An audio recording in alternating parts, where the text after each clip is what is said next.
in your ear and interactive. It's new, it's innovative, and it's on your mobile device. Android, iPhone, iPad, and on your computer. Take us wherever you go. Because we're interactive. 504-341-TALK. That's 504-341-8255. Brothers and sisters, I don't know what this world is coming to. Yes, the rhythm, the rebel, without a pause, I'm low in my level. Welcome once again to Hostages to Fight Back, live on New Orleans Talk Network, live on Facebook, live stream, live on Twitter, and live in studio. We're going to be talking about the future of police oversight in the city of New Orleans. And in our next hour, we'll be hitting some other local and national topics and also focusing on something overseas, Haitian hurricane victim relief. I am Captain Black, the original hostage who fights back. And I'm Al Mims, the mouth of the South, the original partner. Good deal, good deal. Crime. I don't know. I'm not going to say partner in crime because I don't Maybe partner in crime fighting. How about crime that? fighting, yeah, because I don't want nobody to come knock on the door. Now, you might not want to. So how's it been since last we were on the air, bro? Oh, man. It's been, look, brother, it's been some subjects that we'll talk about in very in the very near future, but it's been a ride, Cap. It's been a roller coaster ride, bro. You know? Yep, it's never boring with Brother It's Mims. never, not in Central City, not in New Orleans. You know, it's real, bro. And look, it all depends on what ears we talk about, or what ears it falls on, who likes you and who don't like you. You know, Cap. Mm-hmm. You know, so politics makes strange bedfellows. That's what my dad used to say. I never understood that. You know, It just means that people who you would never think would get together. That's when right. it comes to politics, That's find right. a reason to get together. Exactly. And I just wanted to say, touch bases on one of the situations I dealt with, putting a homeless shelter in my neighborhood. Mm-hmm. I mean, blocks from my house, and it's my neighborhood. And finding out that the more I read, I kept the clippings. What the mayor's quoted as saying that, have a heart and Isn't it funny how a rich white man can put a shelter across the street from a school that poor black children go to in a poor black community, Yes. and he's saying have a heart. But now none of his kids and none of his relatives' kids and none of his donors' kids will possibly be raped or get caught in the conflict perhaps between people at the shelter. This isn't demonizing people in homeless shelters, but it's being honest about the level of disruption that sadly populates the shelters. I think we got a call, Cap. I think we do too. So, ladies and gentlemen, friends and enemies, live from her own spot now is New Orleans inimitable. Yes. Wow. Independent police monitor, the Honorable Susan Hutson. Are you on the line? Good morning. I am. Good morning, Brother Al. Good morning, Captain Black. I'm How you very doing? honored to be here with you, gentlemen. And inimitable? Wow. Yeah, look. Yes. That's high praise indeed. Hey. Susan. And I don't like anybody, so you're all right with me. Susan, I'm gonna have to tell him I don't have my dictionary, so you have to stay within the hood, so I can understand. It's hard having a guy like this who's so intelligent and educated. Call some hood slang on me, all right? Not a problem, bro. Not a problem. Susan, how are you doing this morning? Oh, great. I'm doing great, gentlemen. Thank you so much for allowing me to be on here. Hopefully we can talk about the ballot initiative coming up. Yes, we will. What's happening? Readers about it if we get a chance. Yes. Let's take the chance. Let's do it. Let's do it. it. So, thank you again for having me. I just wanted to let folks know, because a lot of people do not know this yet, Truly. that an initiative is on the ballot for the November 8th elections, in which it will finally and codify that we are independent from the Office of Inspector General, and that is on the ballot for November 8th. So we want folks to know that. It's the very last proposition on the ballot. And I believe it's the only city measure. Everything else is state. Okay. And so I want folks to know that we're there. It's a housekeeping measure. A yes vote means that number one, first of all, because everybody's asking me this, you know what the number one question is? Is this a new millage or a new tax? It's not. There's no new funding here. This funding is already in place. It's a percentage of the general fund, and it goes through to the three ethics entities no matter what. What this vote will do is decide how that money is who gets that money and how much of it. So it splits it up between the three ethics entities instead of right now it goes to the Inspector General and he splits it up. So it'll automatically split it up so the Office of Independent Police Monitor will get their amount, the Office of Inspector General will get their amount, and the Ethics Review Board will get their amount. So it's very important because to be independent you have to be independently funded as well. So it's a very important measure. True. Have you seen any pushback from, we'll just say, supporters of keeping your office part of the Inspector General's office? A little bit here and there, but by and large, folks seem to be very much in favor of it. Because number one, a yes vote means that we don't go back to the old days. We don't go back to the days like last year. This time last year, it was pretty hot in the city between the two offices, right? Yes. Big fights going on, that type of thing. Oh, yes, I loved those issues. So that's a yes vote means that. A no vote means we go back to the conflicts that were there. Susan, may I say this too from my personal experiences? It was like trying to get into Fort Knox, because it wasn't public friendly. You know what I'm saying? That's right. The location, and I'm speaking from experience, but the present location is people have to feel comfortable when they go there. Am I right?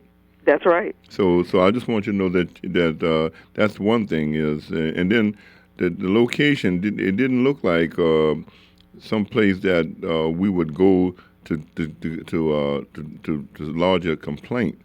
And like I said, it's building friendly. Where y'all at now? And if you may, would you give them the location of the present independent police monitor? I will, and thank you so much. It's 2714 Canal Street, Suite 201. We're on the second floor of the Liberty Bank building right off of Broad Street. Talk about the hood. You're right by the subway, the streetcar hub. We're right there. Yep. We're close to PIB. We're close to NOPD. We're close to the public defender. We're close to the district attorney. We're close to the court. So we're right there in the middle of the criminal justice system. Oh yeah. Yes, indeed. And not a few criminals. Some the former Whitney Bank and Susan. What I wanted to ask also is to that. Have you anybody come out early endorsing your or stamping that they're behind your the ballot? Oh yeah, Council Member Jared Brissett was one of the leaders in moving and reaching that agreement with the Inspector General for us to split and to move to our own location and to get our own funding this year. Yes. And then he sponsored this ballot measure. So the council member is definitely behind it. Latoya Cantrell, Council Member Cantrell, she was behind it. All of the council members signed off on this being on the ballot, so all 7 did that. So that's good to know. Well, we definitely have want the you to know support of the community. People are telling us every day. I'm talking about this now all the time, almost full time now. Oh, yes. And people are in the community are saying, yes, we need this. We need to make sure that we are operationally, physically, and financially independent. With the I in independent. Well, let me say that I already knew that, but I wanted them to hear it from you. And since I'm not like Cap, I'm getting old, and I turned 65 just this Friday. 63. I'm sorry, 65. But would you give the number and again the location of the independent police monitor building, if there's any problem, because our people need to know. Because a lot of people have lost hope in some of the system, and they need to have some light. Yeah, we are here for the community. We are here to make sure that their voice is heard and that they understand what's going on. And you've had a chance to use this. So you're our biggest person who's been able to see it point blank. You've been able to see how the police work, how we work, how we can help within that system. And we are here to do that. We want to help the community, and we want to help the police. We want the police to do what the community wants them to do. So I hope that answers your question. But I'm here. That's what we're here for. We're like a in between. Yes. We're like a liaison between the community and the police department. Yes, and I think it makes the relationship better. And I think that there were police at one time, and I said this many times, that you're not anti-police. You know, matter of fact, you make it better. It's we gotta make this thing right. And I think that with y'all been on board, Susan, and I'm not sugarcoating and doing a rah-rah, but it makes a difference. It does. Yeah. So we try to do that, and we try to problem solve. Filing a complaint against a police officer is fine for the accountability side of it, but what people come to us for is solutions to problems. Come on. Had a man come in yesterday and say, my son is beefing with some kids, and these kids keep attacking my son. NOPD's not doing what I need them to do. And then when we get to court, even when NOPD does what they're supposed to do, when we get to court, we have an issue. I reached out to the city attorney about that and had a nice dialogue with them just to help make sure that this victim voice is being heard in the court. But then I also reached out to the NOPD and said, hey, look, we have a new issue here.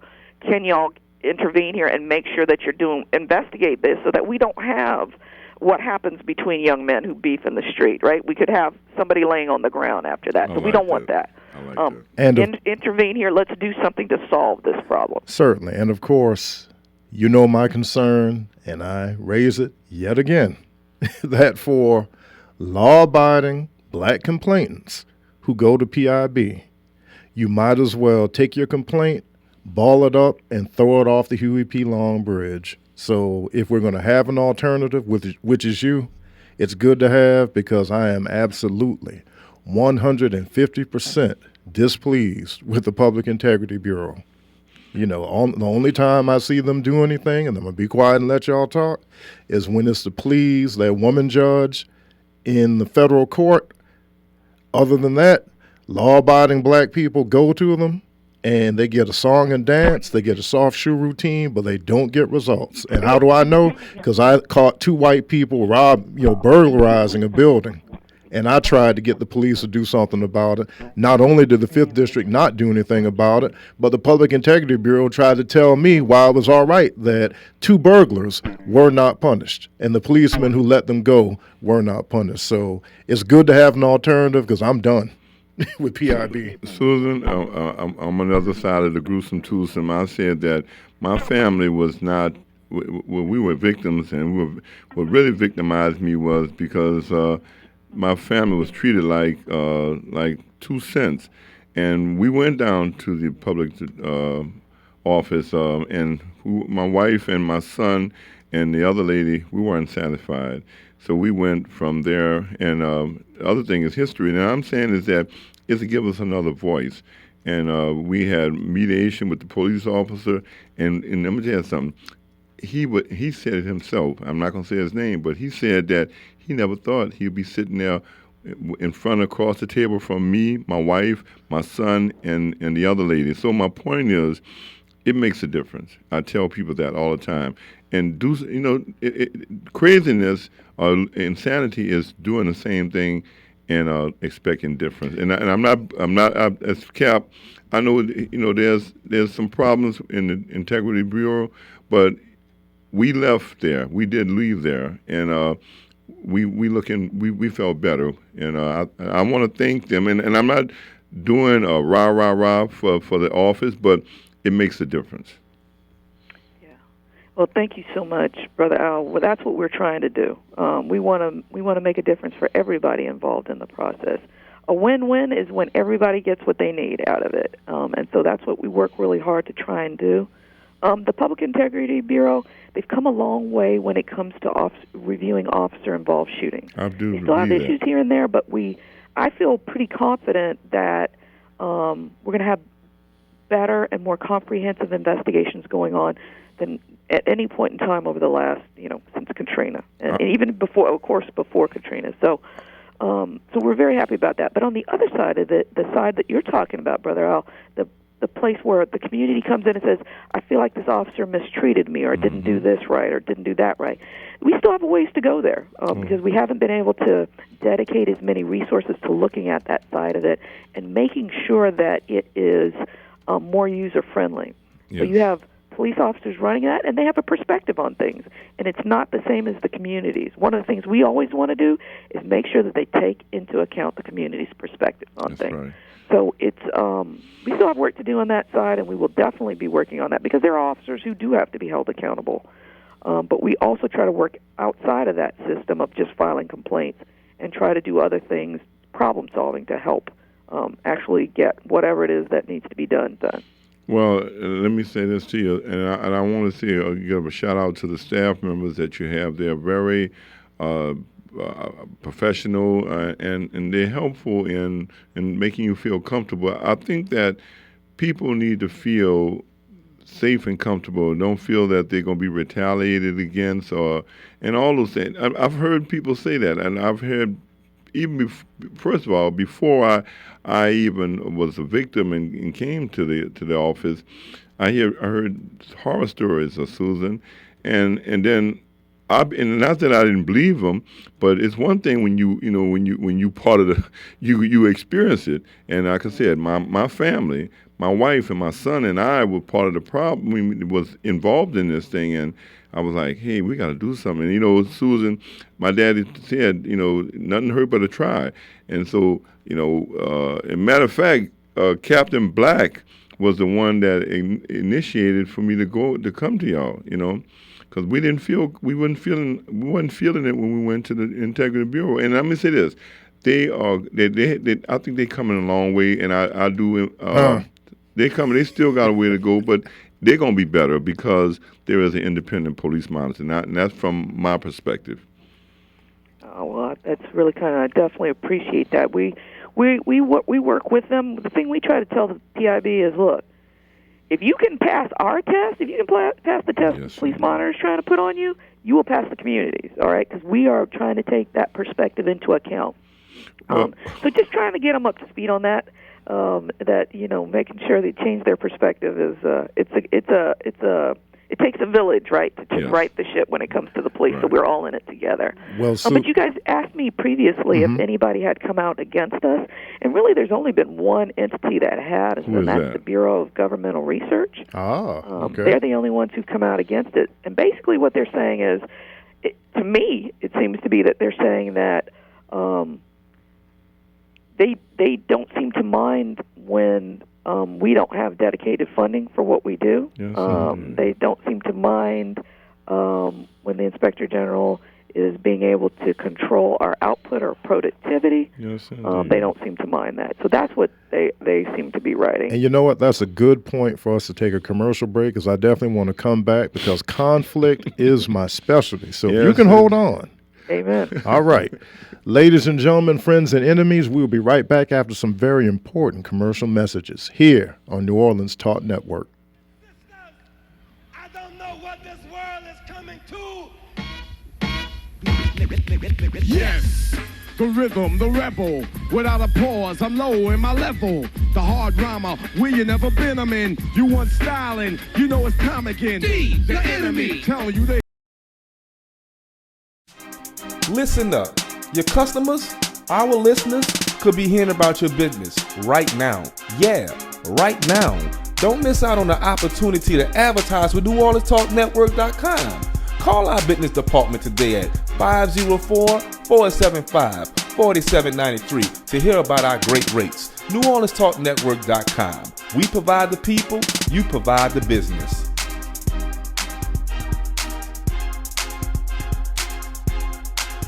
Are you a member of Bedside Baptist? Well, now you can join Bethesda House of Prayer every Sunday for our live broadcast. It starts at approximately 9:45 every Sunday morning. Just go to NewOrleansTalkNetwork.com and click play. We can't wait for you to join us from your home. And don't forget, if you want to join us live and in person, service starts for 9 a.m. and we are located at 7601 West Lake Expressway, Marrero, Louisiana, 70072, Suite C.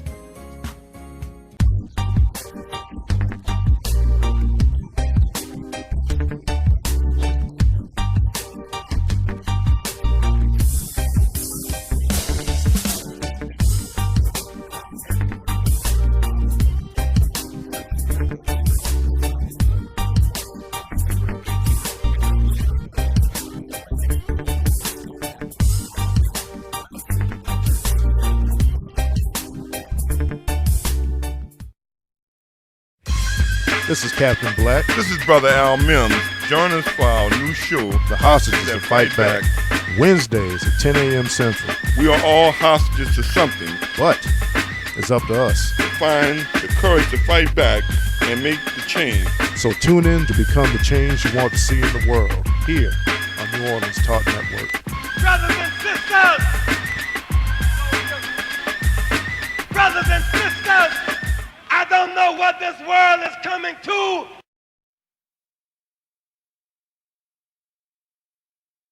What is New Orleans Talk Network? It's today's hottest topics with an added flair. You get ready, because the conversation will be hot, and better yet, mobile. Download the New Orleans Talk Network app, available on Android, iPhone, iPad, and you can listen to us on the web at www.neworleanstalknetwork.com. Write down our talk line at 504-341-TALK. That's 504-341-8255. Interactive and worldwide. That's what we are. Join in on the real conversation and tell a friend about the New Orleans Talk Network.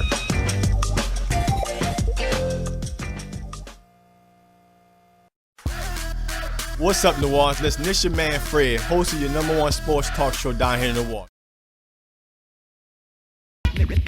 Yes, the rhythm, the rebel. Without a pause, I'm low in my level. Welcome back, The ladies and hard gentlemen, drama, friends we and never been enemies. The in. Hostages You that Fight Back, styling, live you on New know Orleans it's Talk complicated. Network, live on live stream, live on Facebook, live on Twitter, and last but never least, live in studio. We have as our very special guest, the incomparable Susan Hutson, independent police monitor for the besieged city of New Orleans. Are you there? Susan? Okay, we're having a little technical difficulty, but folks, we've been talking about an upcoming vote involving making the independent police monitors long-awaited separation from the Inspector General's office. Permanent. Yes.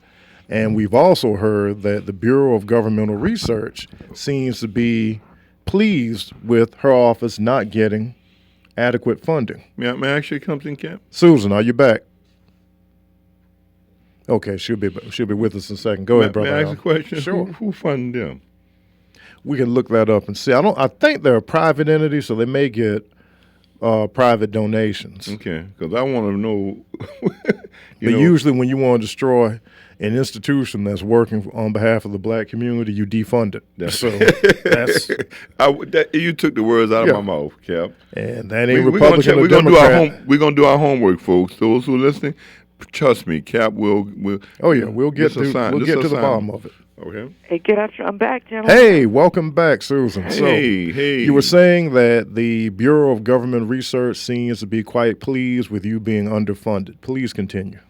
Yeah, their position appears to be that they don't want an independent police monitor. Mm-hmm. They seem to find all kinds of problems with the this charter change, which actually fixes a lot of problems that we've been having. I don't know, maybe they haven't seen the problems we've had over the last 6 years. Maybe they missed all those. I'm not sure. But this is a housekeeping measure to fix those problems so that we don't continue to have those conflicts, whereas they seem to think there'll be a conflict in us becoming independent. So I'm not sure why that we seem like such a threat, but strong police monitoring, strong police oversight, you have to have it or you don't even waste your money. Don't even waste your money having oversight if it's not going to be strong. So my concern is, again, this is a political calculation. I know you don't do politics, but since you're talking about something on the ballot, I'm wondering, are they going to pay for a direct mailer to voters who they think, because you're going to have a big Republican vote, and I'm not saying Republicans necessarily are against your office. One is, I know at least one's in favor, me, but us. Yeah, but Brother Mims is, of course, not a Republican. But I am concerned that they may try a direct mailer. They may do television commercials, because if people get the spin that, for instance, this is a tax increase, and if you put that in print, that could create enough doubt for people to vote against it. I know how these cats operate. Yeah, well, I hope they don't get much traction. Their argument seems, it just doesn't make any sense to me. They seem to say that we won't know who will be in charge of the Office of Independent Police Monitor. We know who will be in charge. It will be the Ethics Review Board. They will be in charge of us, or in charge of oversight of the police monitor's office, just like they're in charge of oversight of the inspector general's office. So they seem to be trying to create problems that aren't there. They say there's no ordinance really in place to govern what we do. There is an ordinance in place, and it just needs to be tweaked. If this ballot initiative passes, it just needs to be tweaked to show that the ethics review, remove the inspector general from it and insert the ethics review board in its place. So there's not a whole lot of housekeeping that needs to be done on that to determine who will provide oversight for the independent police monitor's office. But what I see when I read this is that a fear of a strong and independent police monitor's office. That's what I see when I read this. So I see chauvinists. I have no intention of being anything but strong and independent. Yes. All right. That's what the community has demanded, and that's what I'm going to provide. What do you think animates their fear? I mean, why would they be concerned about oversight of law enforcement in New Orleans? They don't really come out and say that. It seems to say that they're worried about that I might get too much money, which could cause a surplus. They're worried about whether or not us being in separate facilities creates operational inefficiencies. Mm-hmm. Now, does that not at all take into the consideration what the community is saying? I've been told for 6 years, get out of Fort Knox. 6 years, we did that. That's we right. did exactly what the community demanded that we do. But regrettably, elite, upper income, separate entities like the one that we're discussing, they don't really factor in community opinions in their decision making. So for them, the fact that a bunch of Negroes wanted you to move is irrelevant to them. I mean, that's not any. I'm sure if you were to ask them, you'd probably get blank stares. Right. So this is the reality of politics. Susan, may I ask you, and this is Al Mims asking, those who are what is that the title exactly? Who's against it? It's the Bureau of Governmental Research. Well, is it possible that we get those names, or we can reach out to them and ask them what's going on with them? Well, we invite them to come on, and we want to know. Would they explain to us why are they at that position and why they feel like that?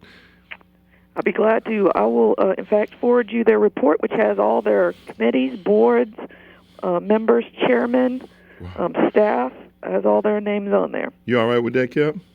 Sure, if they'll come on. But again, I've found that for your elite suburban supremacists, whenever he's made his opinion, is made in a vacuum and there's no communication. Just like when last year the Inspector General was attempting to fire Ms. Hutson, and myself and Coach Frank went to have a meeting with him, he didn't feel like he needed to talk to black people. So this is the issue that you find, whether Republican or Democrat. If you have a white person who has this type of racist mindset, he doesn't want to talk to you, but he does want to make decisions for you and decisions that impact you. And again, I'm speaking on a personal note.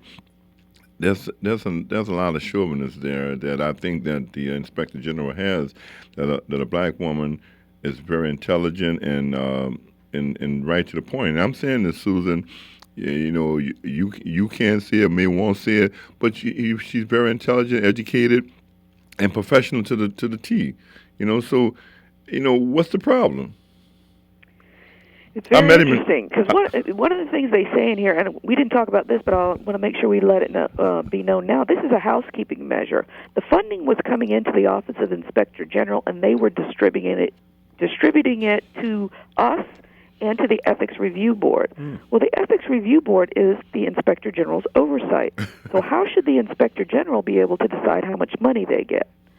So what the BGR says in their little report is that, well, it's okay because they were in agreement on how that should go. That's like kissing your sister.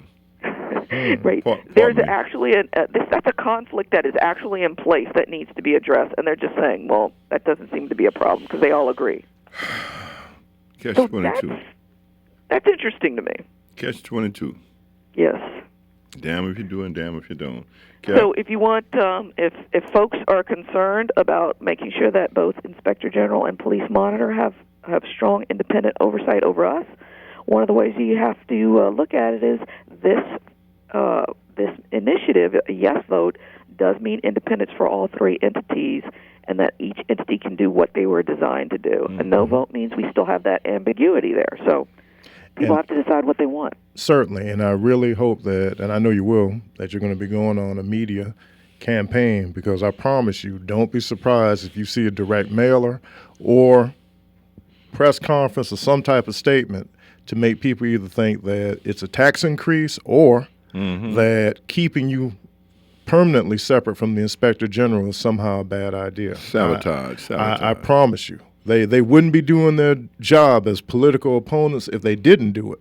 They don't play by the rules, and I want to go on record for both of us, if I may, that if there we invite anyone, we have open door policy to explain their views on where they stand at right now from any of those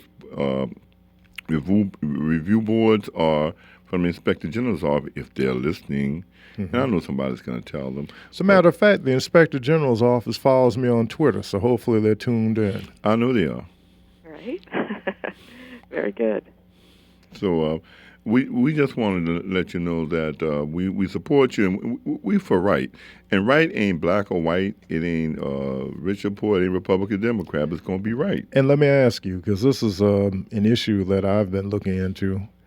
Do you feel that if an outside police agency, for instance, the state police, if they're operating in a supplemental capacity with NOPD, do you feel that any use of force incidents that they get involved in New Orleans should fall under your jurisdiction, or is it all right for them to internally investigate it, which is happening presently? Yeah, so the consent decree says, and you're going to have to forgive me, I don't have the paragraph right in front of me, but it's in the 400 range of the paragraphs in the consent decree. It says, if the city assigns its police work to another agency, it has to ensure that that police agency is following the tenets of the consent decree. And so what we wrote a letter to Judge Morgan, the federal court judge, over the consent decree, and we said, look, the city of New Orleans has basically assigned policing to the Louisiana State Police to do in certain areas. Well, it seems like all over, actually, but I think it started in the quarters, and they've been going in other places. Everything started in the quarters. And so if you do that, the consent decree is very clear. The city is supposed to ensure that they conform to the consent decree, which is they do all the things that we have told NOPD we want you to do. Yes. Which is have oversight. Our MOU with the police department is a part of the consent decree, and that provides that we are allowed to monitor officer-involved shootings or incidents that go on between the Louisiana. So what that should mean is that the city should make sure that the state police are adhering to that rule, which would allow us to monitor what goes on in those shootings.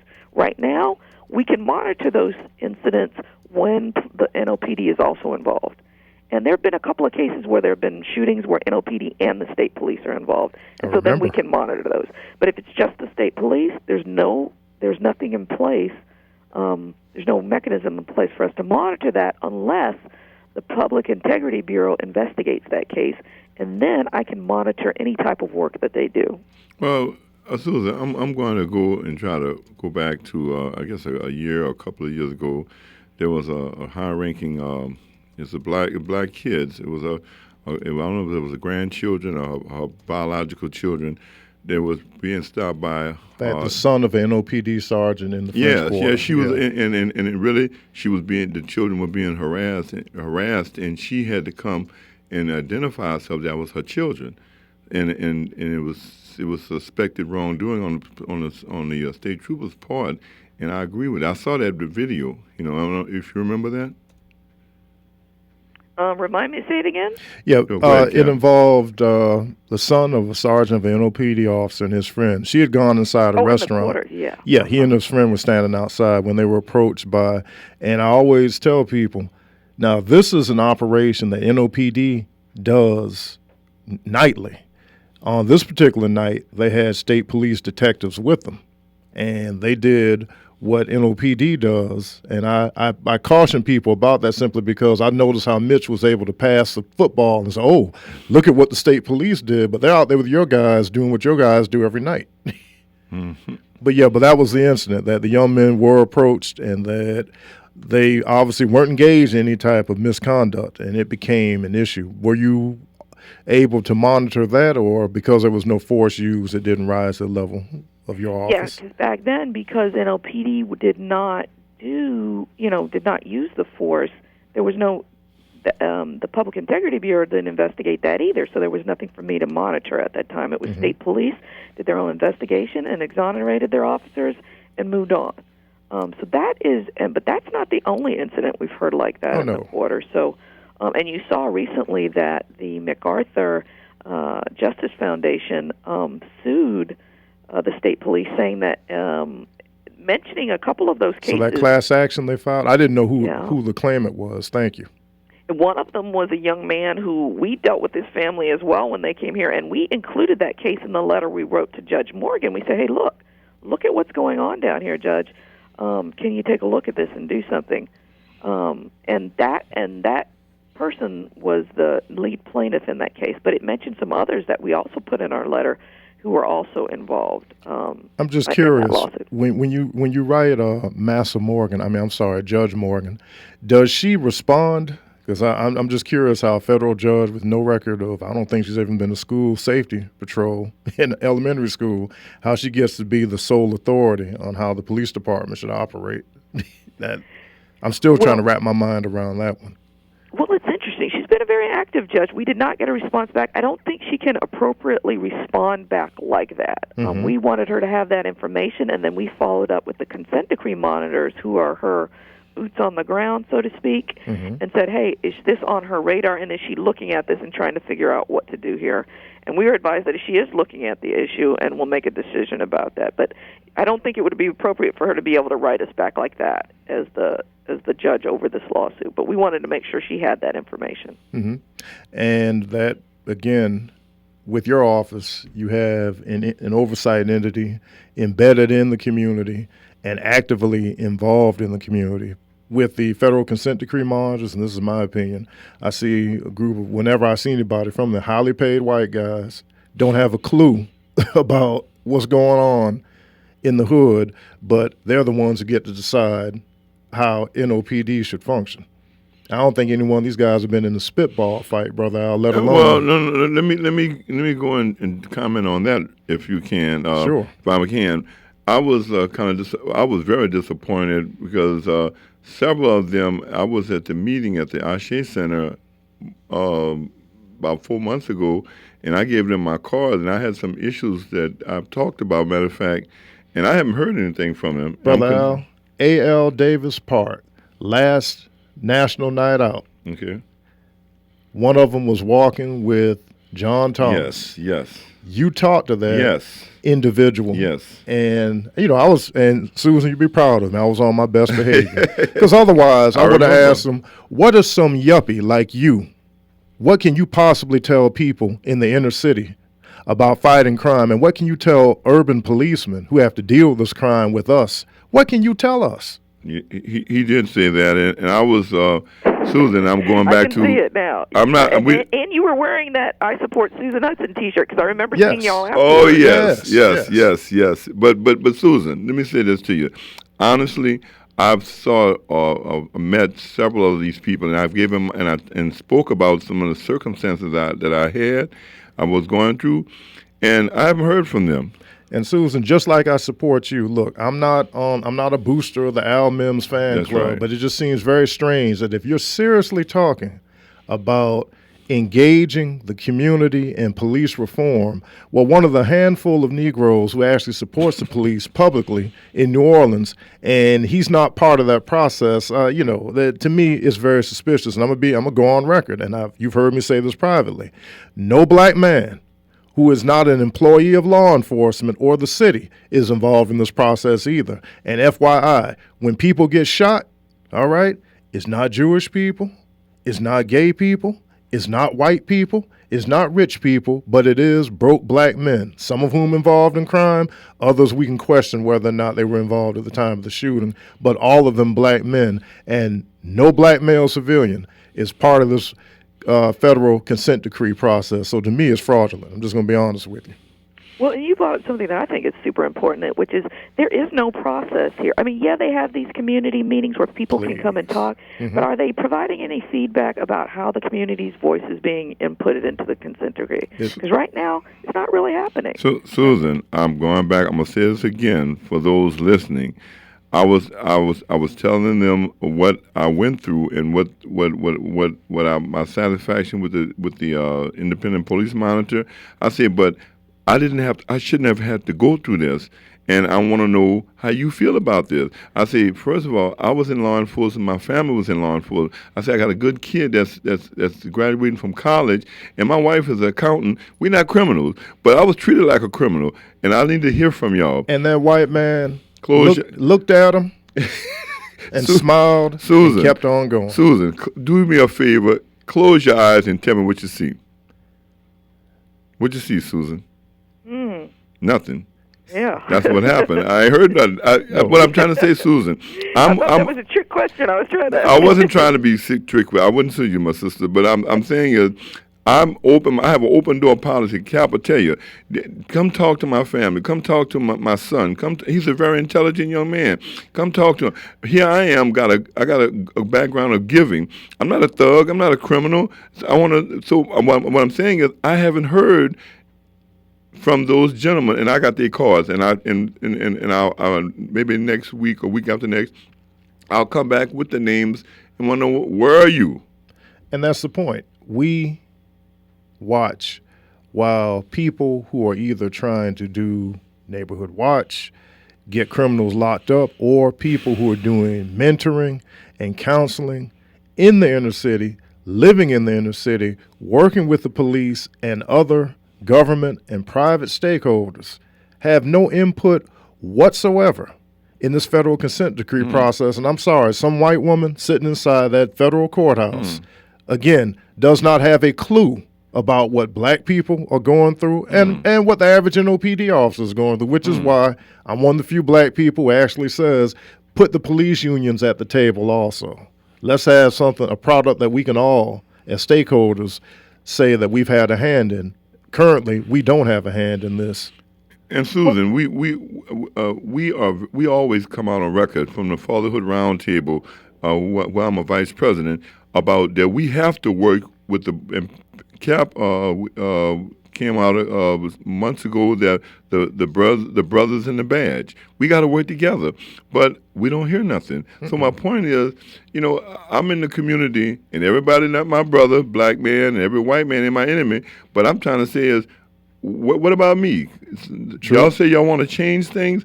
I'm here. I have open door policy. I Cap. Any police officer, government official, or person, period, can come to Brother Al's house. 2612 Clara, 504-914-1622. I have done that so many times on TV, radio, the newspaper, Susan, the award. And to be fair, you'll be happy to know, Susan, that communication has been open between Brother Mims and the commander of the 6th District. They're working together. And Superintendent Harrison and I had a very good conversation at the end of the march in the big anti-crime march in Central City. Very good, very good. That's Commander Stevens, right? Commander Stevens, Ronnie Stevens. Very good, very good. That's wonderful. And I just want to follow up on something you said there, because I'm so for everything about the community. When we created our mediation program, it works because it included cops, it included their organizations, it included the business people, it included the community, it included everybody. And that's why it's successful. We agree with everything you're saying. The community's voice has to be heard in these changes. And I want to say that the judge has not figured out how to make sure that happens well. But she is doing other things. I don't want her to be like the focal point and the enemy, because she is, although she doesn't know what's going on in the streets, I think by and large, because she doesn't experience that, she's educating herself pretty well, and she is really holding NOPD accountable. She's pretty strong on them. So She may not be doing everything we want to do, but I think she could. If we can get our voices heard by her, the amount of input she could give there in making sure the community's voice is heard in these changes, it would be phenomenal. So I think that's worth making sure we continue to reach out to her. Well, I'm gonna say this. Go ahead, brother. Susan, no, I had to before I forget. Go ahead. Because Cap about to let the boom hang out. I can look at his face. I'm saying, Susan, listen to me well. I'm enthusiastic, and maybe because when you've been in the pits and when I've seen so much. I've court watched, Susan, for 25 years with my organization, Victims and Citizens Against the Crime, and it was a multi-cultural group, whites, blacks, rich, poor. They had everybody. I've been involved with them, and I see how things can get washed under the rug. So when I come to your organization, I see y'all up front, y'all straight up, y'all what y'all see. So, but I'm saying is, I don't want to tell people what they think they want to hear. I say, we got some issues, we got some problems.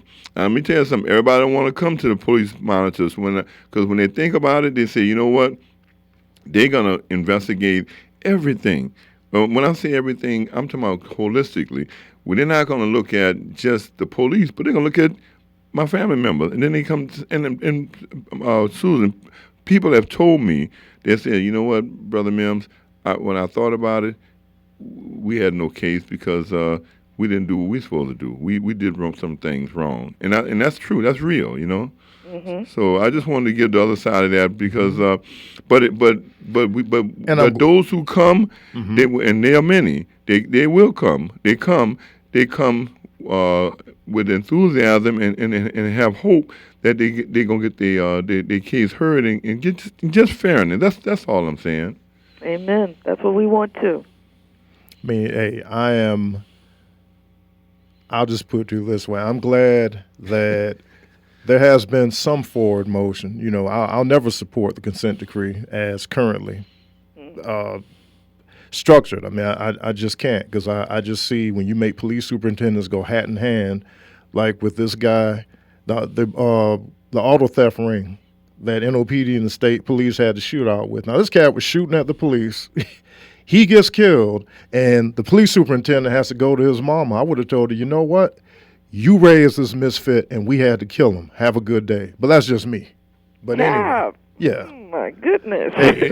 Well, listen. This is what I want to say. And that part of it, NOPD has come so far. When we first started in 2010, they didn't do it, and I'm not going to take all the credit for it because Michael Harrison is a good man and a good Christian man, and will dialogue with anybody. I agree with that.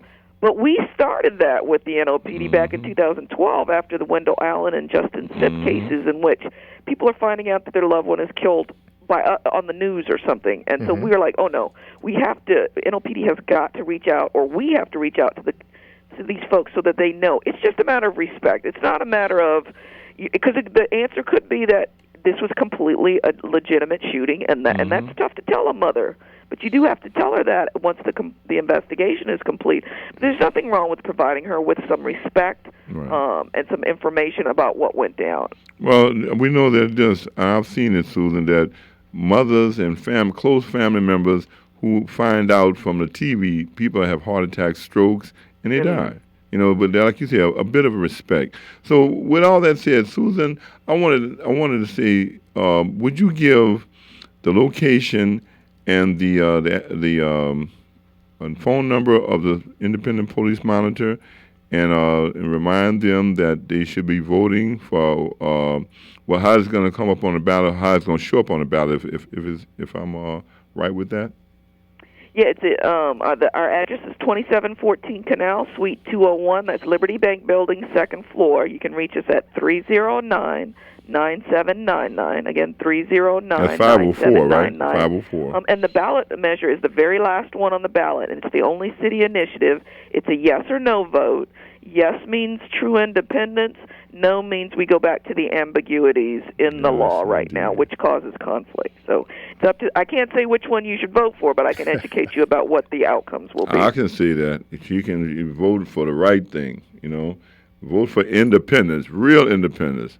I would tell people, if you don't like the song and dance and the runaround that you get now, then you might want to vote for the independent police monitor to be totally separate. Because again, as I've said for years, your office represents the only voice, the only hope that people have, because we're being ignored everywhere else. And that's whether you're a thug on one end or a law-abiding citizen. If you're black and you go to PIB, you're not going to get satisfaction. I'm sorry. You're just not. Well, thank you, gentlemen, for having me on. I totally support the work you're doing in the community. You know we support that, and we support you being a part of the process. So let's continue to work together and be a part of the solutions. And we thank you for your time and your efforts and all your hard work, Susan, and your staff. Oh, and give your website again, because I think some people might think it's the old internet address. It's www.nolaipm.gov. nolaipm.gov. And we're going to roll out a new website pretty quickly here in another month or so we're very excited about that. Okay. Well, after the election, Susan, we hope that you be victorious and come back and just give us some overviews of where y'all going at from here. Okay? I'd love to. Thank you, gentlemen, again. Okay. Have a good one. Yeah, have a great one. You too. Bye-bye. Well, folks, that has been Susan Hutson, New Orleans Independent Police Monitor, someone whom Brother Mims and I feel is the only part of local criminal justice that you can reliably say is concerned about you. Yes. We are going to take a commercial break, and we will be back because we have a lot more to talk about here on New Orleans Talk Network.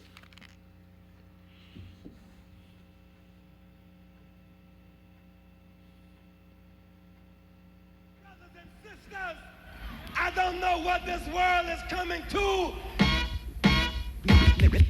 Yes, the rhythm, the rebel, without a pause, I'm low in my level. The hard rhymer, where you never been, I'm in. You want styling.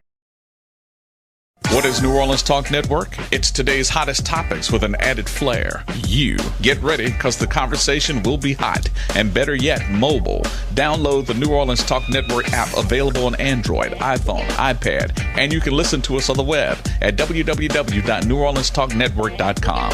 Write down our talk line at 504-341-TALK. That's 504-341-8255. Interactive and worldwide. That's what we are. Join in on the real conversation and tell a friend about the New Orleans Talk Network.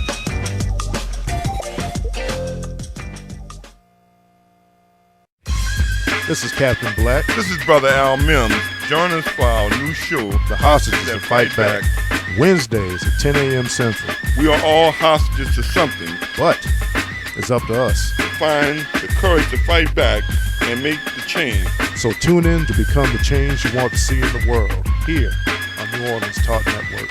Brothers and sisters! Brothers and sisters! I don't know what this world is coming to.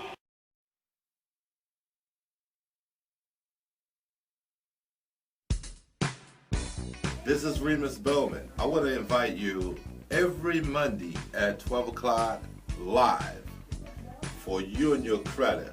You can call in, you can ask me questions. Believe me, I've got most of the answers for you. We're going to help you get a good credit score. We're going to open doors for you to have an opportunity to be successful and pay low interest for your automobile, your home, your credit cards, everything that you buy. We're going to put you on a great path to have a successful future. Send me your request for information. I'll be glad to answer your question. Every Monday at 12 o'clock, join me from 12 to 1 Monday afternoon for You and Your Credit, originating from New Orleans Talk Network.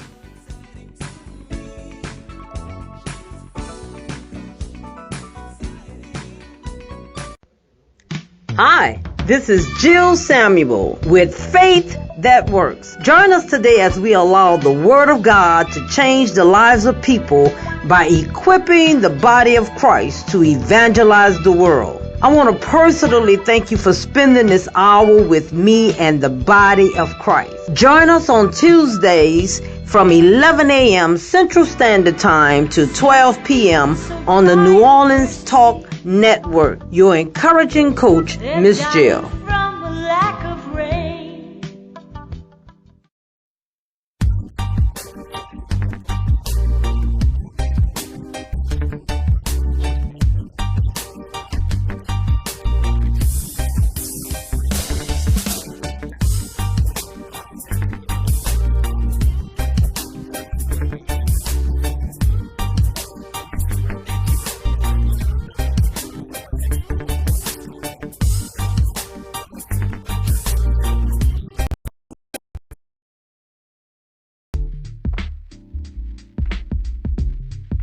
Hi, I'm Jill Samuels, host of Faith That Works, here to let you know to visit the New Orleans Talk Network YouTube channel and please subscribe today.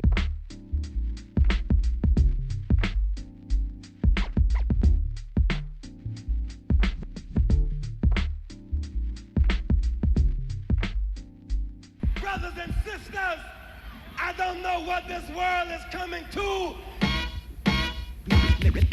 Yes, the rhythm, the rebel, without a pause. Welcome back to Hostages to Fight Back here on New Orleans Talk Network. We are live in studio, live online, live on Facebook, and live on Twitter. We had as our very special guest, the one and only Susan Hutson, New Orleans Independent Police Monitor, about the upcoming ballot initiative. When you go to vote for president, Congress, Senate, and other offices this year, you will also be able to vote to keep her office permanently separated from the Inspector General's office for the city of New Orleans, who, in case you forgot, tried to fire her because she released a video of a black female juvenile being beaten by an NOPD officer with foot shackles, and also because of her support of the public perception of the Michael Brown shooting. So if you want a truly independent and strong police monitor, then the only logical vote is yes on this ballot initiative in November. And we definitely will talk about that, won't we, Brother Al? And we will. Am I black? Oh. Yeah. Yes, you are. Yes, I am. Not as black as I, but black enough to catch the treatment you've caught. No. Look, I it's a funny thing, Cap, and I'm not trying to be facetious, but I'm gonna say this: my son is black. He a couple of shades darker than me, and that's my son. Yep. And I love him. But I understand what he gets Cap's a front row seat. Yeah, you get a front row. And I hear what Cap's saying. And for the listening audience out there, that's real. It's real because I get a pass because I'm lighter skinned than Cap. And it's not an absolute pass, bro. It's not absolute. No, it's not absolute, but you get some consideration. This is true. Yeah, because I always tell Brother Al, the police pull us over. Now he's the driver, but I'm gonna be the one on the hood. But y'all didn't tune in to hear that, so we're gonna move on now. Now, Brother Al, we're gonna have a special guest coming up in a few minutes who's gonna be talking to us about something very serious. Yes. The hurricane relief effort for the people of Haiti, many of whom have relatives here in America. Wow. So there's connections. Some of us as Americans have Haitian ancestry, right, and many Haitians have immigrated here. But just broadly speaking, did we ever discuss the march in Central City that we did, the big anti-crime march? No, we spoke about it. We kind of ran through it. Yeah, that was pretty significant that you had the police superintendent deep in the do-or-die hood. I think that was something that, people have had marches before, but I'm going to be honest with you. The difference between Superintendent Harrison and Superintendent Surpass walking through the black communities day and night. Night and day. Night and day. That's right. And anyone who knows me knows I am not a fan of Chief Surpass. Surpass a dictator. No. And I think that, and Susan said, if I quote her, he is a Christian and he's a bridge builder. Now, you can disagree with him, but he's a negotiator. He's not trying to compromise. He's just trying to put it out. We can disagree, but you're right, Cap. We were there. I think we're online with Twitter and some of the pictures we have. Yeah. As a matter of fact, on the New Orleans Advocate Twitter feed, there was a story about a survey that was recently taken, how most of the respondents are pleased with the progress NOPD has made. And the picture for the survey was a picture of the march with the superintendent, Councilwoman Cantrell, Latoya Cantrell, that's her area, and behind them we're holding your sign, and then my Captain Black shirt, and my face was prominent in that particular picture. But yeah, we were front and center in that march, and it was good to go through communities that rarely get any attention, to go through a community that rarely has boots on the ground in large numbers from the private sector trying to change things. It's only going to change from within. And may I say, Cap, go right ahead. We're not talking about the Garden District area. We're not talking about the massaged, manicured lawns. There's a massage person? No, oh, my goodness. What are you saying, bro? Manicured. I'm looking for the right word. The manicured lawns. And we're talking about some desolate areas in for the lack of a better word, in Central City. We saw mentally ill mothers. And there was a mother that we passed, and she had, a 2 or 3 year old child, and she was sitting down, and she had a can of beer, and she had some issues. She had some issues. And once again, and that ties on to the issue about the homeless shelter. For black children, this is what you see on a daily basis in the inner city. And you don't need a concentrated dose of, as Councilwoman Cantrell said earlier today on another channel, blight, and drug addicts and drug dealers, and that's your steady mental diet, is not good. And you really have to question why anybody would want to put that in a black community when you have a much better facility, much more strategically located to social service and transportation in the CBD, which stands for Central Business District, but some say it might stand for Caucasian Business District. Who can say? Cap, may I ask you something? Certainly. Why would the mayor, and I got it in writing on the newspaper last Wednesday, that he's been working on this more than a year, and nobody else got any information. No. I live in Central City. As I've said about elite suburban interests, like I referenced with the Bureau of Government Research, they will make decisions that impact inner city people. That's right. But they don't feel any obligation to include inner city people because, frankly, you're beneath them. That's right. Let's just be honest. I'm not saying that you are. I'm saying this is how all of us are perceived. And that's why we have to be uncompromising when it comes to our public safety and our quality of life, or otherwise others will make determinations for us. Well, let me tell you what I got some information, and this is valid. Concrete is real. There was the boxing gym there where the homeless shelter is supposed to be housed. The land or the property or the building was up for something like $600,000, and it was purchased for $1 million. So you got to wonder, if we did a little spade work, a little Easy Rawlins detective work, who is the person who got the money, and does he have any connection with the city? If so, perhaps that would explain the extra $400,000 he got. Well, and I want to say that our representative, Latoya Cantrell, had no input in this whole transaction. And again, it's in her district. That's an incredible breach of protocol. It's incredibly disrespectful. What it says is that you people don't matter, and we're not going to include you in the decision making. Now, that's not. They didn't say that on the show, on the previous show, but we're saying that here. See, this is the type of high-handed, arrogant, exclusionist, racist behavior that, as taxpayers, as Americans, we cannot entertain, because you will only get more of it if you don't do anything. Pardon me, Cap. You know what upsets me? Some of those Negroes, and I'll say that Judy Morrison, one of the deputy mayors, and Tyrone, what is his last name? I can't remember it right offhand, but I've dealt with them over the years. And these Negroes have been puppets. They've been front runners on selling out, buck dancing, bootlicking, all kinds of harsh adjectives could be used, but we're not going to use harsh adjectives. Please continue. And you know, they work for the mayor, but you know, when do you know, you've been it's like the mayor says, you know, if you do what I tell you, you're going to live a better life and you're going to make it. But see, Cap and Brother Mims, they're going to suffer.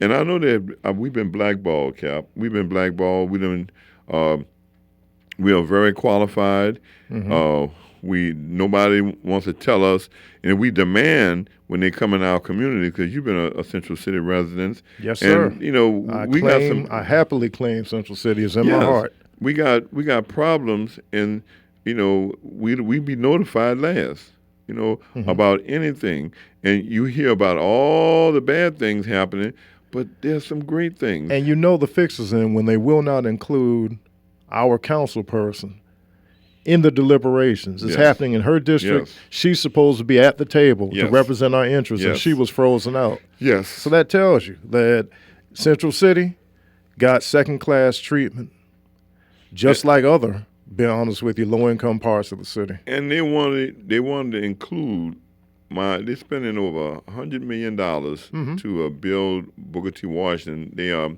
auditorium is on the register, you know, historical register, and we had to fight to get the school to have it fight through controversies like contaminated soil. You know, it was a former landfill.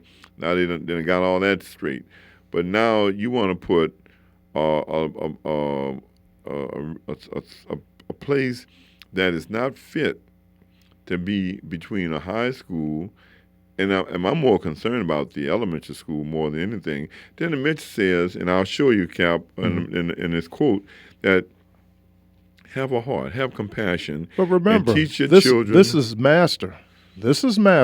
Okay. Telling the people on the plantation, I'm putting some of my worst slaves, or worst off slaves, we'll say. I'm putting some of my worst off slaves in your neighborhood, and you need to have a heart, and you need to have compassion. Now, there's a place in the Caucasian business district which would be perfect for the folks because of access to more services and transportation. Would you tell? Can you tell? On Poydras Street. It's a building on Poydras Street, but the Caucasian business district, the CBD, led by the DDD, you know, Downtown Development District, wants to develop these Negroes out of majority white areas and put them in Central City, which is a calculated measure to make sure that when our children, or if you're not black children, however you want to define them, when they get up in the morning and go to school, Brother Mims, they can look across the street from their school and see what their future is going to be in a homeless shelter. Wow. That's what they're being told. And some of those organizations, those overview organizations, are the ones that have helped put the money together. I mean, you'll never get, like the $1 million that were paid for this building, you'll never get that much money contributed to churches with programs, nonprofits in Central City, individuals working hard. You notice that the funding never goes to black people who are owning the means of reform and the means of redress in the community. They rarely get any money. Do we need to talk about Armstrong Services and others? Oh, man. Who can't get money but who are in the community helping people? Well, let me say something to you about my church, New Hope. Former Raphael, he passed away 3 years ago, cancer. We feed the hungry every Wednesday. Now, let me tell you something. You feed them, they come. Now, when you stop, if you don't show up, they're going to still come. Because once you start doing something, you can't stop. Nope. And funding. And when people need relief, they say, okay, that's a place where we can go to relief, relief. And not only, Cap, and you and I have been there, we've been there to speak, but they have closed outlets. And so what I'm saying is, Cap, the money that they've thrown around for this overpriced shelter, they could have been helping churches with some funding. Am I right or wrong? Absolutely. And I think there are church-funded, or is a church-funded, low-income shelter, no-income shelter there. So, I mean, you've got resources that you could help. But, again, nobody, and I'm just going to be very frank with you, Nobody wants to help black people help themselves. So the taxes that we pay go to place institutions. And who's going to run the shelter? Is it black people? No. They didn't even say anything about that. So just look at all this. If they are black, then Mitch's hip pocket. And if they're not black, then the community has no input and will not benefit from it, but will have to endure. Like the poor woman who called in on the other show said, that you've got hot blocks where some of the homeless who happen to be criminal are engaged in fighting, drug dealing. She said there was 3 of them. Yeah, sex in public. Because I think when she said going at it, that's what I interpreted. Yeah. So you've got all this, and through this chaos, black children navigate. Well, if I can do this, Cap. Several weeks ago, I had an issue on 3rd and Clara, 3rd and Willow. Yeah, 3rd and Willow. It could be the school. There was a building torn down. Now, honestly, all I was doing a follow up on with one of the reporters from one of the local TV channels, and she was Caucasian. It was a black cameraman. We got out of the car. And, man, immediately, this guy had to be over 60 years old.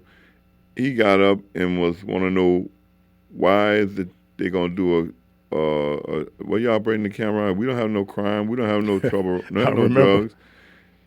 Token Negro. You know what I'm saying? And I said, he said, and Brother Mims, go by his house. Wait. And the lady said, sir, and I quote, you don't even know what we're gonna do, and you getting up, Cap. That Negro, he had springs on his behind. He was sitting down, and because he doesn't move much. So and if people listen, I would love for you to call at 504-341-8255, and I'll tell you about it. The problem is they got some Negroes who look like Negroes. They're sitting down on their behind. The children, they pass them in the morning. They see them sitting on their behind, drinking a beer, drinking a cup of coffee, and smoking a cigarette. And they're over 60 years old. And they sit, and when they look out the window, and they see them laughing and clowning, smoking a cigarette, drinking some coffee, and talking. And then at 3:15 or wherever they get off, the kids pass them by and see them again. So what I'm saying is, them Negroes ain't did nothing all day, nothing positive. They have not come over to the school and guess to volunteer. What? And the kids can fear that could be me one day. Look, I grew up in the community like that. That's why I'm so at home in Central City, bro. Oh, yeah. This is what you see on a daily basis. Lack of initiative, lack of opportunity, lack of safety, lack of cleanliness, and then you want to have the audacity, meaning Mitch Landrieu, to bring an institution that's going to concentrate even more of that across the street from a school where black children go. I tell you what, let's put it across the street from Holy Cross. How about that?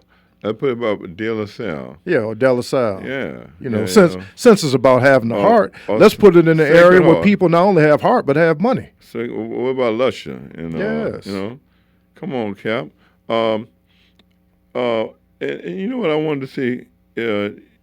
The new movie that come out about slavery, I would encourage people to go see it. Bring your children. Bring your children. Well, they need to see it. Mm-hmm. We need to see it. We need to light a fire under our behind. Some of us, true. I mean, we've forgotten our history. And I don't talk about racism often because I put it all in context. Now, I was born in '66, so really, I've only been a full-fledged American citizen my entire life. You were born a little bit before that. Yes. So you got to be an American citizen sometime after, in 1964 or 65, with the Voting Rights and Civil Rights Act. So you know what it felt like beforehand. I saw some of the for the record, some of the historical places that was important to New Orleans. They wasn't made historical places on the register. There was Crescents on Canal Street and Woolworth, they ain't there no more. Nope. At Canal Street and we had a Woolworth back home too, and we had sit-ins there too. So well, they got rid of them because there was a time where they wouldn't serve a Negro. Nope. They wouldn't serve. They had sit-ins. So there's a lot of history. If you don't know your history, you're going to repeat the past. What got us here, and we had some great things that happened. But there's a lot of our kids. We've fallen down, and we've gone to sleep at the wheel, Cap. That our children not being taught our history. And I'm gonna say this. And additionally, not being taught the history, and also not being taught how to succeed and prosper in the current world we find ourselves in. They're just there. When you talk to them, you hear a lot of hood logic, and as you know, hood logic does not help you advance in this society. Well, the kids, and I'm telling you, Cap, they're watching with their mothers and their dads and their aunties. They acting booty calls. Housewives, Real Housewives of Atlanta, hip hop, and Empire. Empire. Hey man, hip hop. In Cap, every one of those people have conflict. They have foolishness, mess, confrontations, and they dress in. They ain't got nothing on. And all this is to program you to have a ghetto mindset, which only promises success in the ghetto. And based on the violence and the unemployment and the drug addiction rates, then success in the ghetto really isn't success, because the ghetto is a place where people die slowly. We can talk about how much we love the hood, but there ain't much love in the hood. Let's be very honest. Man.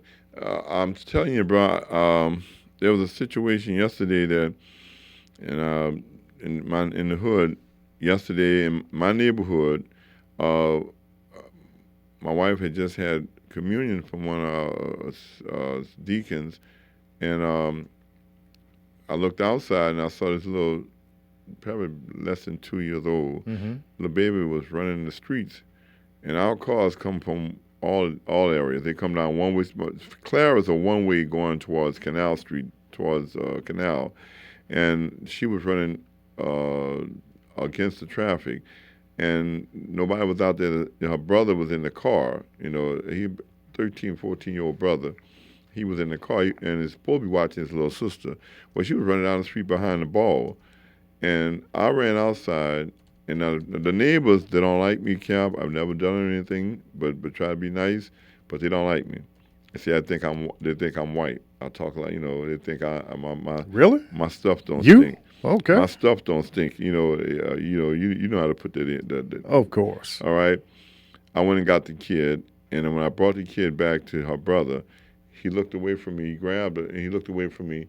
He didn't say anything, but that's the kind of stuff I get. Doing the right thing ain't gonna make you feel right, but it's gonna be right. I did what I was supposed to do. I'm not a hero. I ain't trying to put no S on my chest, but I did the right thing. And that's what the challenge of inner city advocacy. We talk about this every week. Yes, you tell people. You did a story on it. Yeah, to tell people it's uphill. You got to fight elements in your community and elements outside your community who don't mean you any good. I mean, they don't. Matter of fact, Cap, you are the enemy.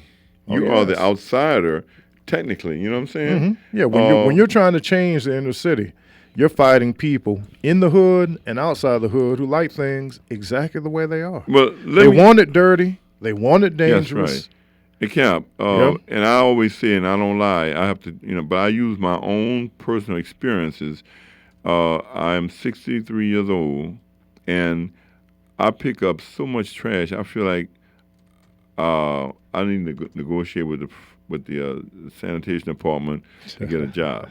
Might as well, bro, because you're out there every day with your picking. And Cap, we when we leave the show later on today, we're going to my house, and you see it. I tell you, sometimes you come there and it's spotless, but sometimes you come there and I tell you, I say, Cap, I didn't have a cigarette butt out here and you see trash, huh? Yep. And you know what? Some of us, and I hate to say it, some of us, the worst trash we got is two-legged trash. That's right. They got people, I'm saying this, people walking around talking trash. They talking, what come up shouldn't come out sometimes, Cap. I hear girls coming out of the street talking about X-rated conversations, man, young kids. And when you look at them, they look at you, what the F you looking at?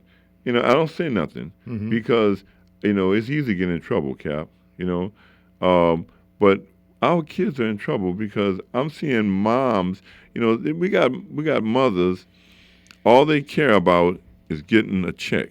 They got the children acting stupid, like they're getting some money. They're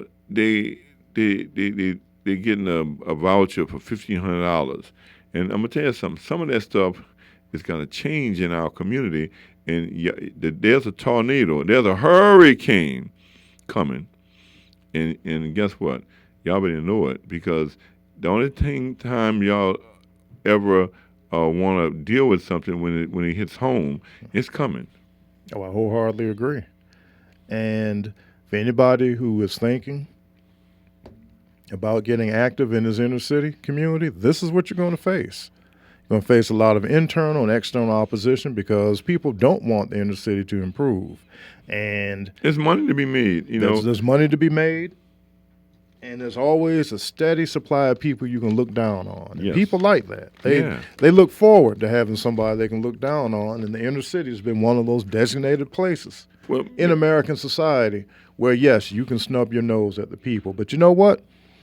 If our producers will permit me, we're going to go ahead and take a break, and we're going to come back because we don't want to run over time, but we do want you to hear some important commercial breaks here on New Orleans Talk Network. Brothers and sisters, I don't know what this world is coming to. Yes, the rhythm, the rebel, without a pause, I'm low in my level. The hard rhymer, where you never been, I'm in. You want styling, you know it's time again. The enemy, telling you they hear it. They break my music. Listen up. Your customers, our listeners, could be hearing about your business right now. Yeah, right now. Don't miss out on the opportunity to advertise with NewOrleansTalkNetwork.com. Call our business department today at 504-475-4793 to hear about our great rates. NewOrleansTalkNetwork.com. We provide the people, you provide the business.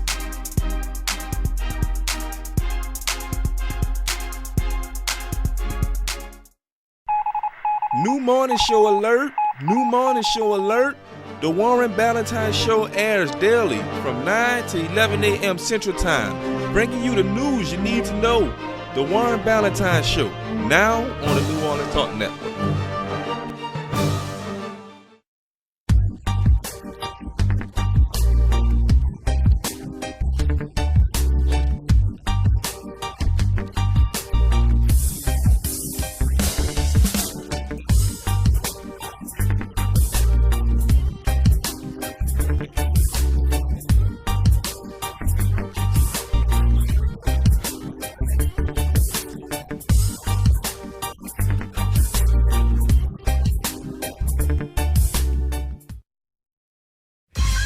This is Captain Black. This is Brother Al Mims. Join us for our new show, The Hostages That Fight Back, Wednesdays at 10 a.m. Central. We are all hostages to something, but it's up to us to find the courage to fight back and make the change. So tune in to become the change you want to see in the world, here on New Orleans Talk Network. Brothers and sisters! Brothers and sisters! I don't know what this world is coming to.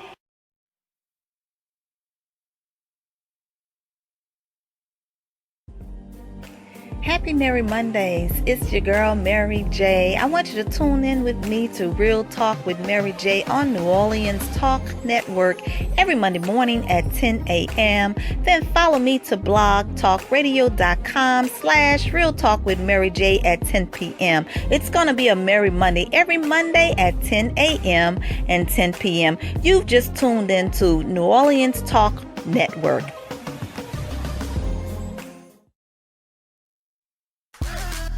What's up, New Orleans? Listen, this your man Fred, host of your number one sports talk show down here in New Orleans.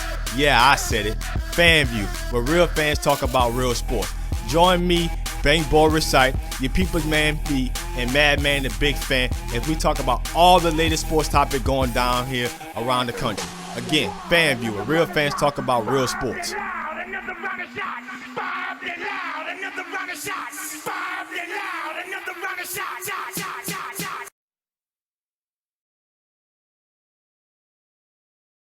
Families together.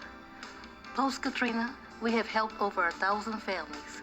Now we need your help. For more information, please call 504-899-2995. Thank you!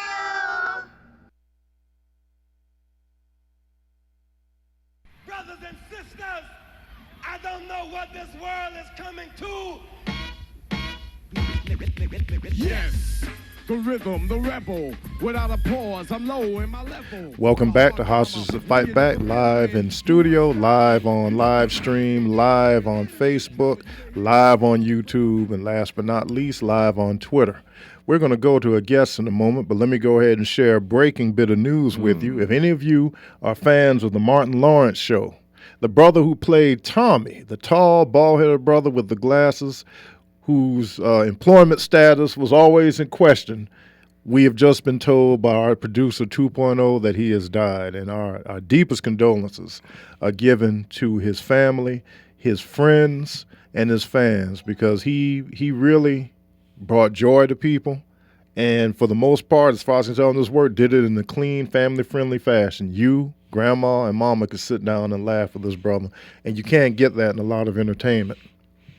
Now, with that said, we're going to switch gears and go to our guest who's going to talk to us about what we can do to help hurricane victims in Haiti. Hello, welcome to Hostages That Fight Back. Good morning. Good morning, good morning. It's Mary Jo with Hope for Haitian Children Foundation in New Orleans. Okay. I was born and raised in Haiti and live in U.S. for 46 years. But my soul never leaves my place of birth, and I always help. Again, as you know, for a second time we were hit by a disaster, and it's even more than what you have seen on TV and heard. And we definitely, desperately need help. So I want to call you and reach you to see what you can help us on a time of distress like that. How can people help, and what do you need?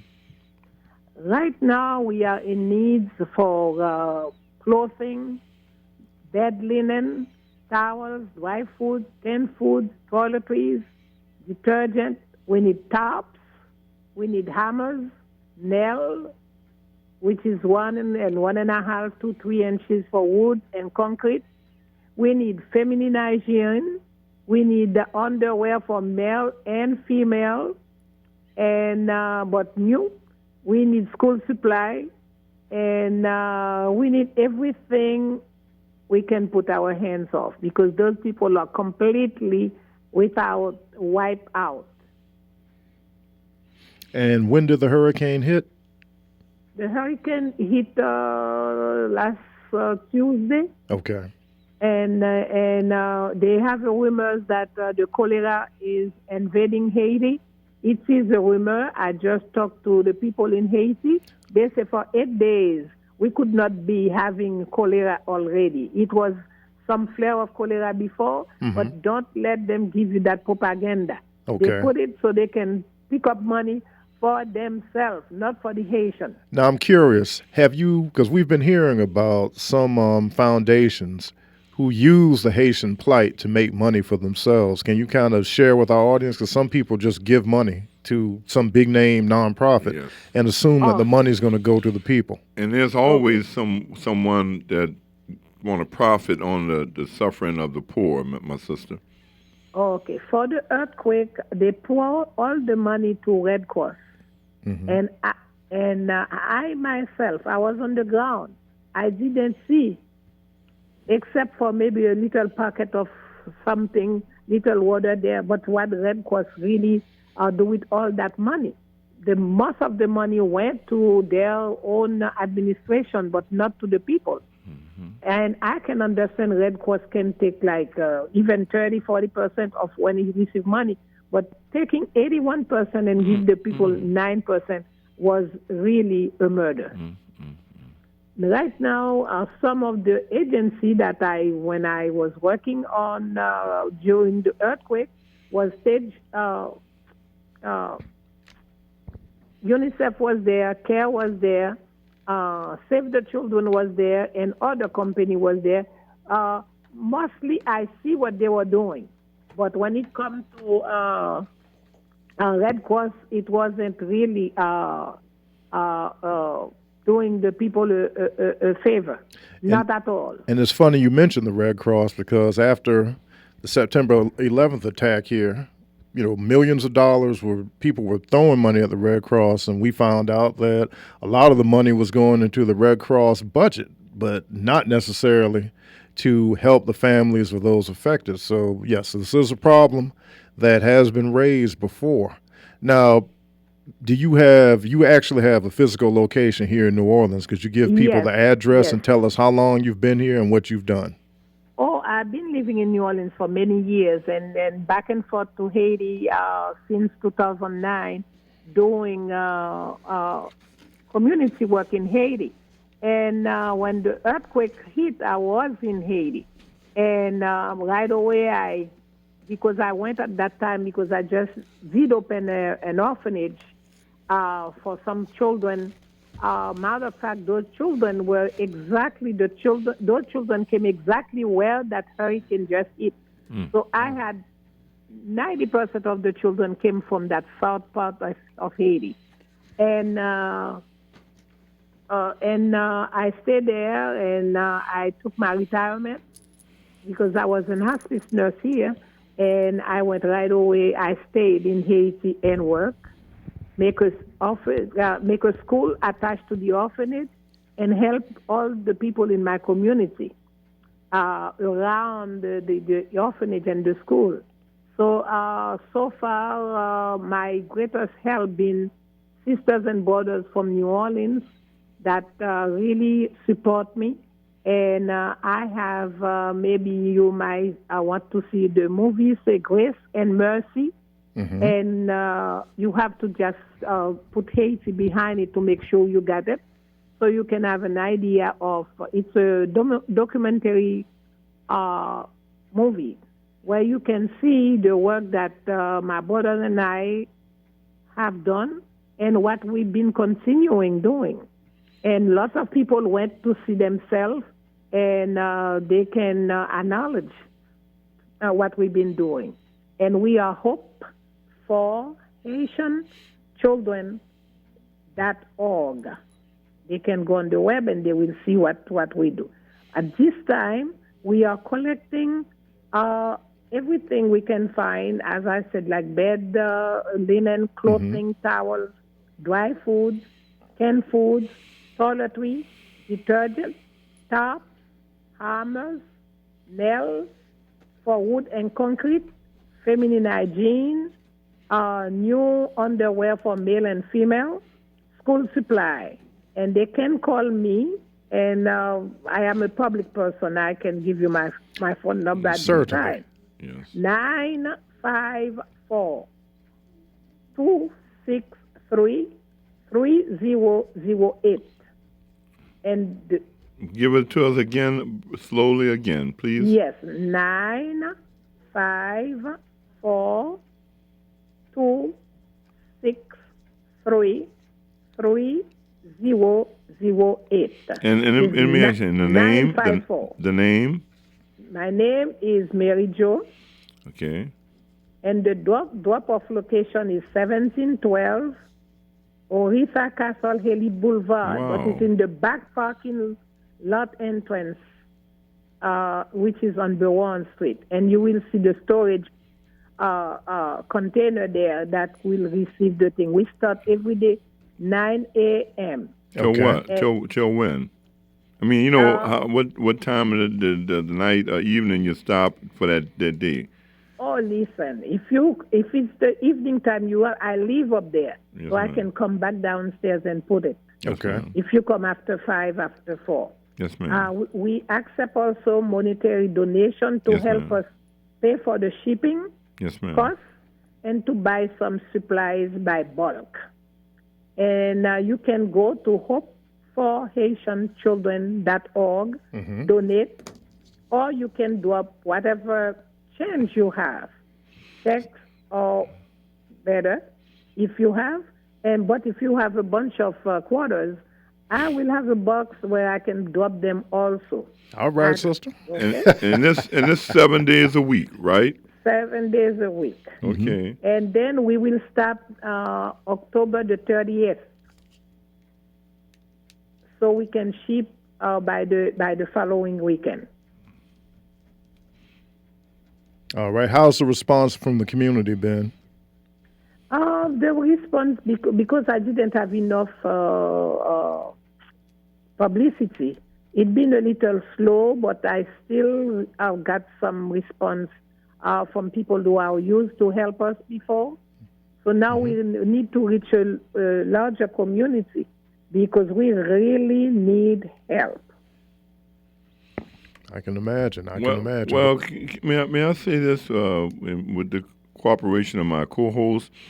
Is it possible that you maybe come back on our show for another half an hour and let us know where you repeat the same thing? We're gonna keep giving this information out, but let us know where you're at and what's going on, and because like you said, we got to keep the light on there and let them know that that this is an ongoing and there's no deadline right now. Is that okay? And I think people also may not realize that the same storm that hit southeastern America hit your country first. Yes. Yes.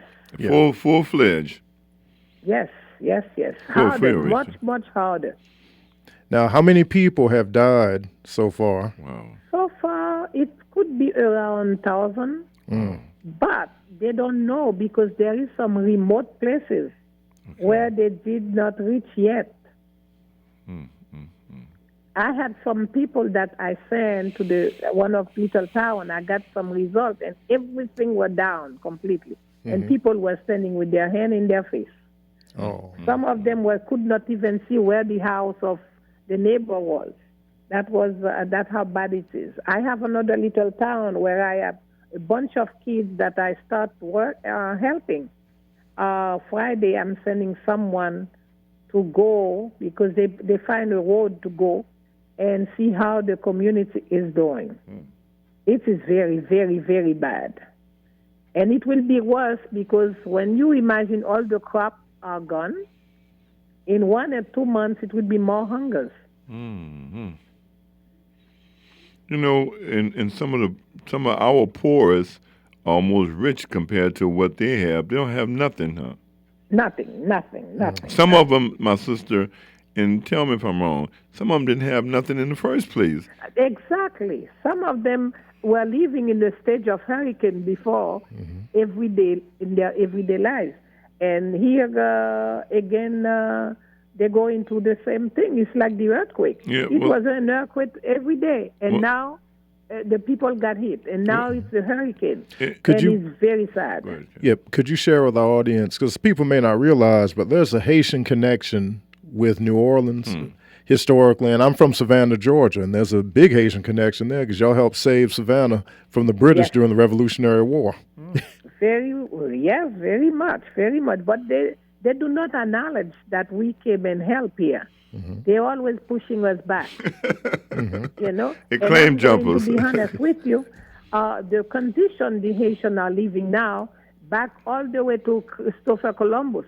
When Spain came and get all the gold, they came and get all the wealth that we have and left the land bare. Okay, no structures to live after. And when we get our independence, we got it with almost nothing. Nothing for us to work with. Ma'am. Plus, yes. Ma'am, I'm plus sorry. an indemnity on us. I want to say that we just celebrated Columbus Day, and that's a lie because Columbus didn't discover America, but we still we still honor him and participate in a national holiday. How you like that? Let me tell you, a couple years ago, the Haitians decided to throw the statue of Christopher Columbus in the sea. So they all gathered together, and I don't know what, because let me tell you, when you put yourself together, you are very strong. When we all put together, we are very strong. And that statue must weigh, I don't know how much. All those Haitians push that Christopher Columbus in the sea, remove that statue, and say, swim and go where you came from. And that was it. He went down. He went down, huh? He went down. I don't know who went to get it and sell it to somebody. Okay. But the Haitian pushed him down. They say, if we are now the way we are, you cause it. It looks like some people, they like to believe a lie than to hear the truth. And let me say this to you. I looked at, my heart goes out to children, the babies that are suffering, no food and no shelter. Some of them didn't have shelter in the first place. Exactly. So for the sake of information, would you give us phone number, the address, and everything else that we need to make sure that this, that the resources will get to you and that everybody knows what's going on? Okay. My name is Mary Jo. Most of the people call me Mama Jo here. Right, and I have my phone number is 954-263-3008. Okay. The drop-off, 1712 Orissa Castle Haley Boulevard. Okay. In the back parking lot. Entrance is on Berwan Street. Drive all the way on Berwan Street parking lot. It's right. The street is on the side. I never could pronounce that well. Is EUR? I cannot say that name of the street. But turn around the street down the block, and then go at the end. Berwan, turn right again, and the parking lot is right there.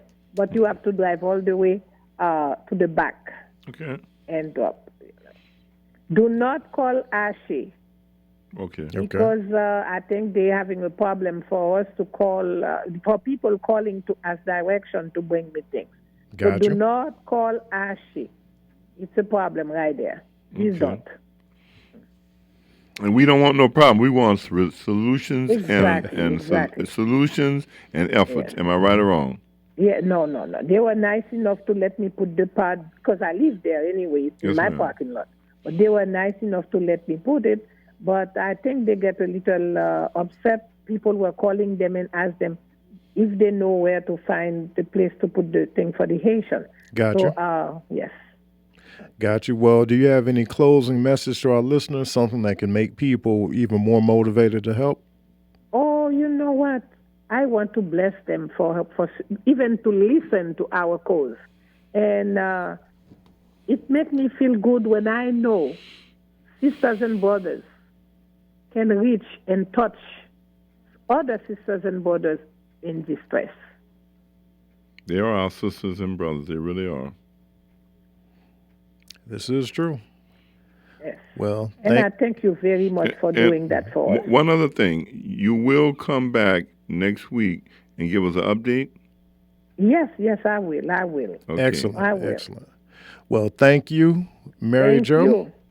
Folks, that has been helpforhaitianchildren.org. Remember, the hurricane that hit our East Coast hit Haiti first and hit it harder. So I know that we are trying to get our nickels and dimes together, but if we don't help each other, who will? Can't expect the world to do for us what we can do for ourselves. Well, you said that about the community, Cap. Yep. Too. I mean, it's all the same community, ultimately. Let me repeat one more time. Certainly. For the website for you. It's HOPEFORHAITIAN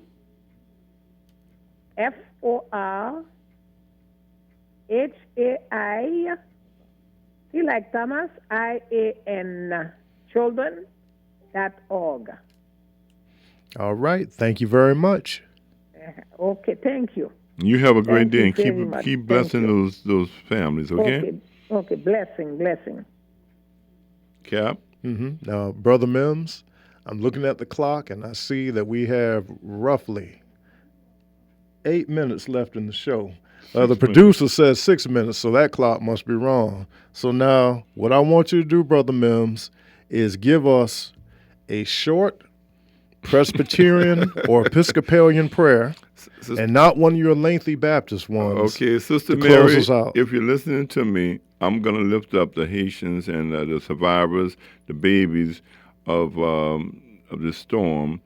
And Lord, it's amazing that they got some families in the United States, the richest country in the world, that are living like that. And so I'm asking the Lord that he would have mercy upon the families, and that he would direct the help to them, and that people would give from their hearts, and that they would reach out and give these people some help. We live in the richest country in the world, and somehow we need to give.